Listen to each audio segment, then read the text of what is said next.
How do I say goodbye to what we had? The good time that made us laugh, outweigh them bad. I thought we'd get to see forever. I'm tired of this, Grandpa. That's too damn bad!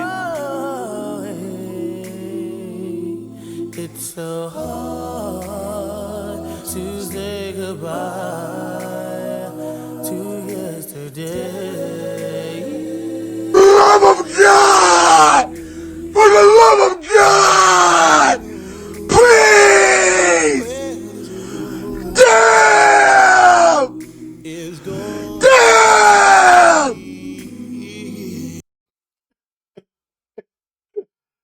Oh, it's over, man. It's over, man. Ah. I really miss my nigga. I really miss my nigga.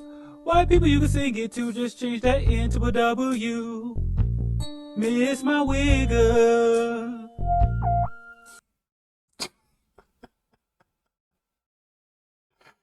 Oh, it's over, man.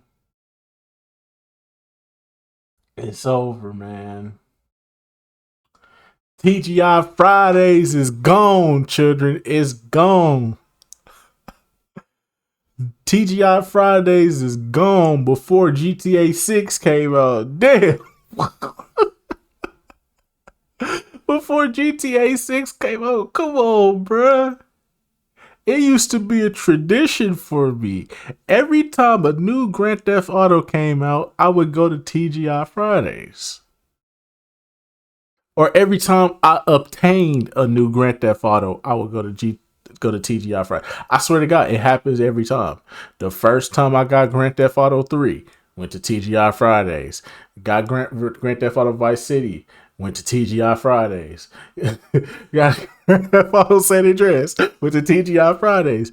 Got Grand Theft Auto 4 on my own because I had just graduated 8th grade, and apparently because I had little, so I had a little chin hair right here with a mustache. I kind of passed that, and I was like 5'9" at the time. I kind of passed off as like an 18-year-old, so I was able to get that game without any consequences there. Without them saying, "I didn't see some ID." You do know that you are 18, right? Yeah, I'm 18. I ain't got no ID or nothing like that, but I'm 18 though. I was like, okay, yeah. Bought the game, walked out the store like, I got Grand Theft Auto 4. Dude, no. Walked out like I got Grand Theft Auto 4. Grand Theft Auto 5, I think I pre-ordered that. That's when I was legitimately 18. I was legitimately 18. I pre-ordered, well, actually Grand Theft Auto 5 came out when I was 19. I pre-ordered it when I was 18. I obtained it when I was 19. So there's that. And what did I do? Went to TGI Fridays right after that, because it was a TGI Fridays right there in the mall, which was connected to my college that I was going to at the time. But so now when GTA 6 come out, I won't be able to continue on the tradition. That sucks, bro. That's been a tradition for me, bro. Every time a new Grand Theft Auto come out, and every time I obtain a Grand Theft Auto, I go to TGI Fridays. It's just been a tradition for me. So yeah, TGI Fridays fucked up my tradition. Damn, before GTA 6. Damn. But anyways, though, without further ado, let's get right into this. Yeah.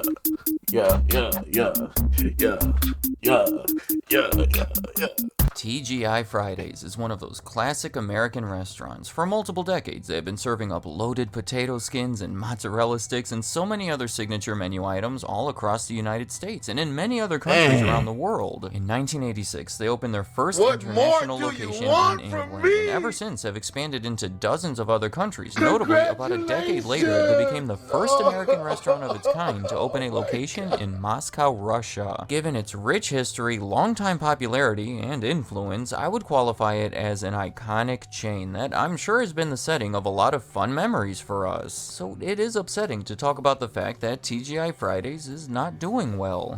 Nigga, the best thing about TGI Fridays, besides like the buffalo wings and the buffalo wings, the burgers and the steaks, the motherfucking hot plates, the fajitas, the motherfucking hot plates, nigga.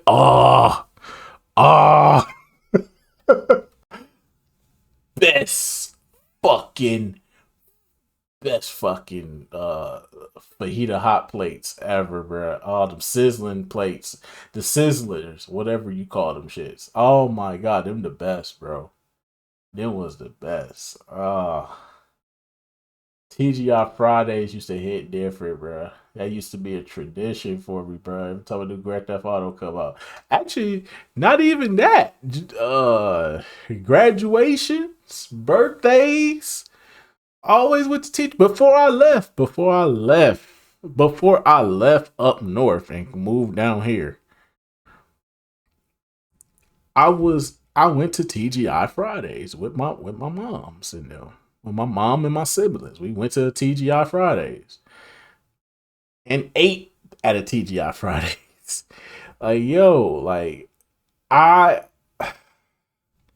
They'll never be. I miss those moments. Oh man. Man, there's too many memories at TGI Fridays. I used to go here as a kid, bro. I remember my mom get her paycheck when she was still living with my grandma. Get her paycheck. We'll come out here every Friday. Just me and her. Come out here every Friday. I get the macaroni with the chicken strips. Macaroni with the chicken strip. Hold on.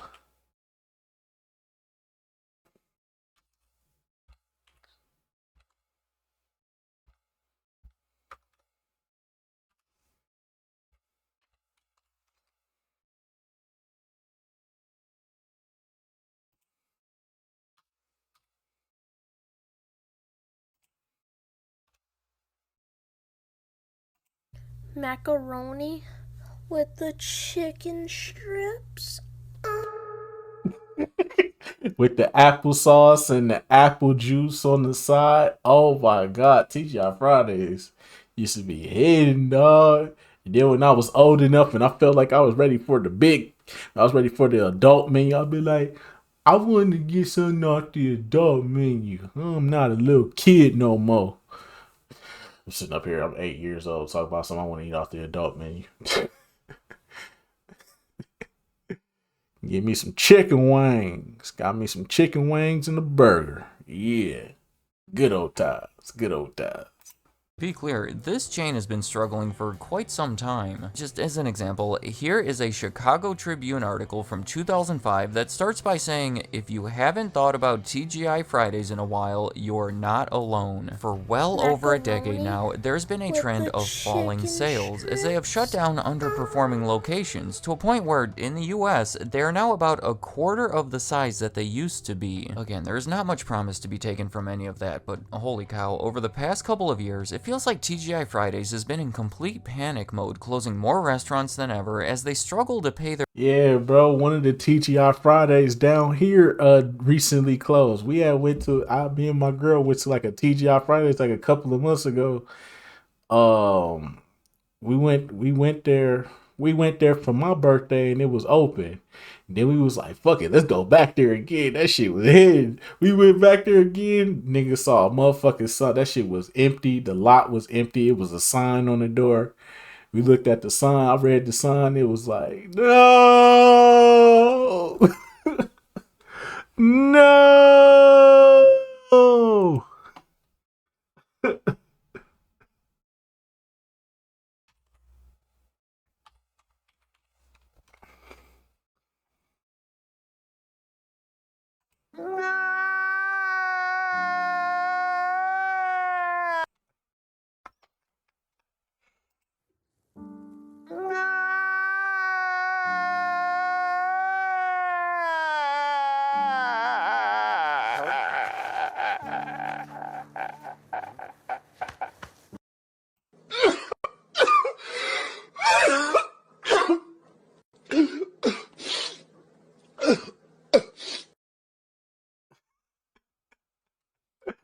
No.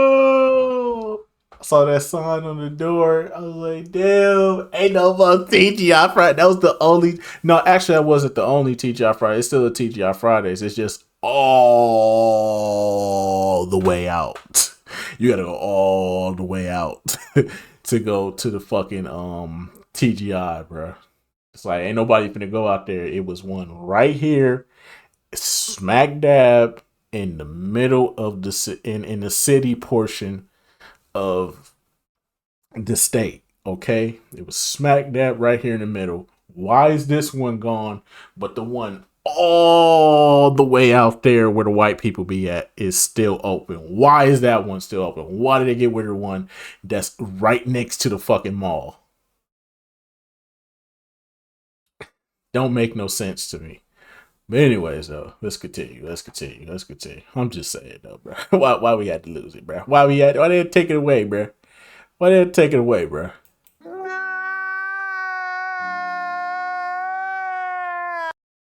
Their bills. I just have this image in my head of the phone ringing with the bill collector on the other end, and TGI Fridays is over there searching through the couch cushions, trying to find whatever money they can to hold them over for a while. Alright, maybe that is exaggerating a little bit, but maybe not. In 2023, the company changed CEOs twice, along with some major menu changes. Then, all in 2024, they announced that they would be selling licensing rights to Kraft Heinz to pay off some of their debt. You know how they have those frozen appetizers and other TGI Fridays branded products at the grocery stores? Well, Kraft Heinz now has perpetual control over those. A few months later, they announced that they would be selling their company-owned restaurants to franchisees to raise more money to pay off debt, which is the exact opposite of what they were doing a few years earlier. It all gets a little complex in the details, but TGI Fridays lost control of their assets, an announced merger was called off, they closed an additional 50 restaurants, and have filed for bankruptcy. Those are just some of the highlights. So in this video, I'm going to try to answer the big question of what happened to TGI Fridays. And I put together a list of what I believe to be the 5 biggest reasons behind their decline. Starting off with singles bars. Now, hold on, I imagine a lot of people might be extremely confused at the moment, but it is going to make more sense when I tell you that TGI Fridays started out as a singles bar, and arguably it was the first one. In 1965, Alan Stillman worked as a perfume salesman in the Upper East Side of Manhattan, where he would frequently go to a bar called Good Tavern. Like most of the other taverns at the time, that one had an almost exclusively male customer base, but Alan Stillman had kind of a genius vision for it. There happened to be a large population of females living in the area, specifically models and flight attendants, so he figured that if the bar had more of a friendly, vibrant atmosphere, it could be a cool place for both genders to hang out and meet each other. Oh yeah, most definitely. If you ain't been to a TGI Fridays and got your drink, boy, you be turned up in that motherfucker. Boy, I ain't gonna lie to you, boy. Get up! You be turned up in that motherfucker, man. Be stumbling and fumbling, but you be alright. But hey. You feeling good. You feeling good up in TGI Fridays, boy. TGI Fridays be lit.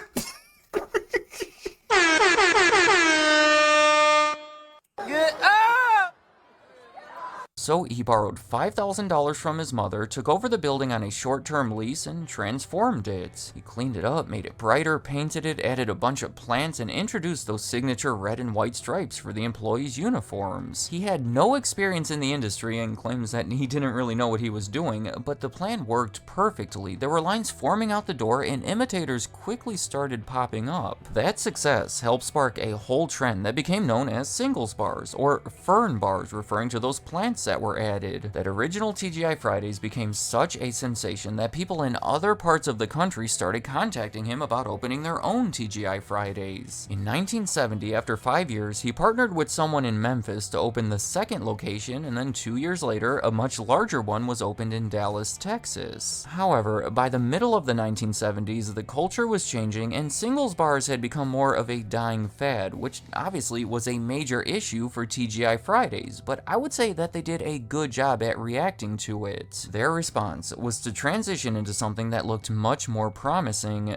casual dining, a decision that, well, ultimately backfired because I have it on my list as the next reason behind their decline. In the 1970s, TGI Fridays stopped trying to attract singles in trendy urban areas in favor of attracting families in more traditional suburban areas. A big part of that plan was to expand the menu to offer more meals, and that is when they introduced their signature potato skins, which is probably the perfect symbol of their new identity. Also in that decade, TGI Fridays was sold a couple of times, ultimately being controlled by a large hospitality company called Carlson, where it remained for the next 40 years. Over that time, they grew it into a national brand with hundreds of locations throughout the country. The issue here is that casual dining was so promising that TGI Fridays was only one of many chains that were emerging during that time. Competitors like Applebee's and Chili's were becoming more popular, splitting the market share by attracting many of the same customers, and let's face it, with each new competitor added to the mix, it can become more difficult to stand out with your own identity. I mean, one of these competitors also had a day of the week in its name, so if you are deciding if you want to go to TGI Fridays or Ruby Tuesdays, I don't know, it just starts to blend together. But do you know what? I'm going to go out on a limb and say that in the 1970s, 80s, and 90s, when most of these casual dining restaurants were popping up, I think that TGI Fridays actually did a pretty good job in maintaining that own identity. Yeah, because they got the TGI Fridays. Thank God it's Friday.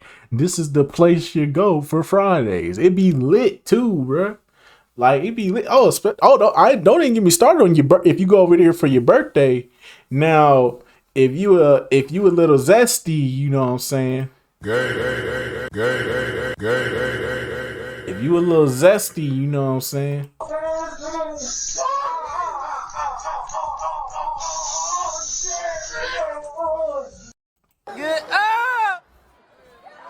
If you a little zesty, then you know it. Then you should know about the banana cocktail or whatever the fuck they call that shit. The banana sundae, the banana cocktail. It's like a drink with like ice cream and a banana, and the only way you can drink it, you gotta pick it up with your mouth. I didn't do that. I didn't participate in that shit. I ain't with that gay shit, bro. I took that banana out. I took that banana out, put it on the plate. I said, "Salute, my nigga, salute. Happy birthday to me." And I drunk that shit up. Okay? Fuck no. Fuck you, E. You gotta be fucked up. I ain't about to fucking drink no goddamn. I ain't finna pick nothing up with my mouth like nigga, I don't roll like that. Fuck you, me. I did not do that shit. Hell no. Hell no. Get up! Hell no. I was not about to do that shit. I threw that fucking banana out, said, "Salute, my niggas." Took that shit to the head, kept it moving, bruh. It's like, "Oh, you didn't do it." I was like, "You goddamn right I ain't do it. I look like doing that shit. Nigga, my girl right here. Nigga, I ain't no fucking freak ass nigga. What the heck?" I ain't no freaky ass nigga like that. I'm a freak. I am a freak in the sheets. I'm a professional out here. I'm a professional out here in these. I'm classy in these streets, but I'm a freak in these sheets. You know what I'm saying? You's a freaky ass nigga! But shit, anyways though. Hell yeah, TGI Friday was always lit, bruh. Birthdays, special occasions, bruh. The food is good, the atmosphere is good. Like, yo, just good times, good vibes. And most of that can be explained by using one word that happens to be the next reason on my list: flair. I realize that anyone who has seen the movie Office Space probably has an idea of what I'm going to say here, but hear me out, it is a little more complex than you might be thinking. See, dating all the way back to the beginning, TGI Fridays has always had a lot of stylishness and originality, as the word is defined. Just think about how Alan Stillman was trying to attract women to the bar by making it more friendly and energetic, and well, I think that is the part that carried over the most when making the transition into casual dining. You could see it in the uniform, uniforms, the colors, and of course all of that stuff that they were hanging on the wall. The movie Cocktail from the 1980s is mostly remembered by the way that the bartenders would spin and throw the bottles around while serving up the drinks. In other words, they were off the charts with flair, and a lot of it is influenced by what was going on at TGI Fridays. Part of the movie was filmed at that original location. Tom Cruise trained with a bartender from the company to learn how to do that stuff, and Alan Stillman even claims that the character was based on him. Still, to this day, TGI Fridays hosts a World Bartender Championship competition. They tried to make bartending an official Olympic sport, and they even hold a world record for the most people cocktail flaring. In short, I would argue that the main thing that made TGI Fridays stand out from all of the other casual dining restaurants was the flair. But then, I think flair stopped being cool. Honestly, well, not to offend anyone, it may have always been walking a fine line between lame and cool, but this kind of stuff was appealing to people. The movie Cocktail was among the top 10 highest... That shit don't seem lame to me. That shit seem cool. Motherfucker flipping and dipping on you. Like, what you need, bro? You want you a little hen dog? Want you some hen dog? Yeah, let me get the Henny on the rocks, bro. Henny on the rocks, bro. No chaser, no chaser. All right, got you. Taking it straight up to the head, huh, young buck? Ha, ha, ha, ha. Be like, oh, shit.